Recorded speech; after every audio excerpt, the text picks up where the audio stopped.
Director Haines, I want to turn to a concern I've raised with you and Director Byrne and others, and that's my worries about growing politicization and the analysis coming out of our intelligence agency.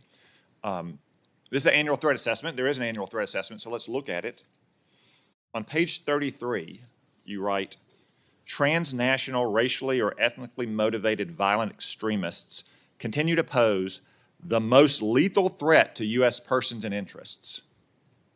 Are you serious?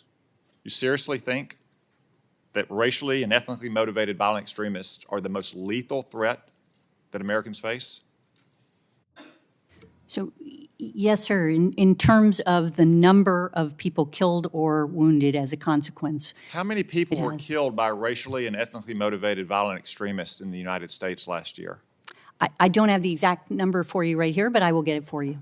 How many people were killed by fentanyl in the United States last year?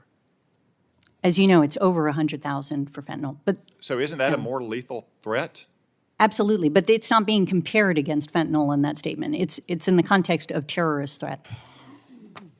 Okay, so on page 38, you write about governance challenges in Europe. You talk about populist parties taking advantage of inflation and high energy prices.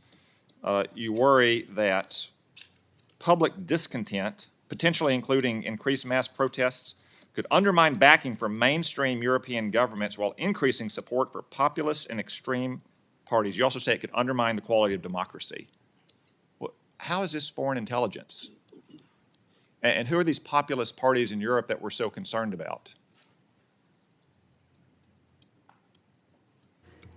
So we can get you further information about this, but I'll just say as a general matter, Senator, we do cover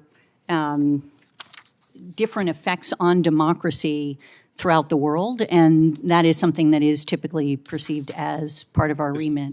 Are the Brothers of Italy, the Italian Prime Minister Giorgia Meloni's party, are they a populist or extreme party that are a threat to America's interests?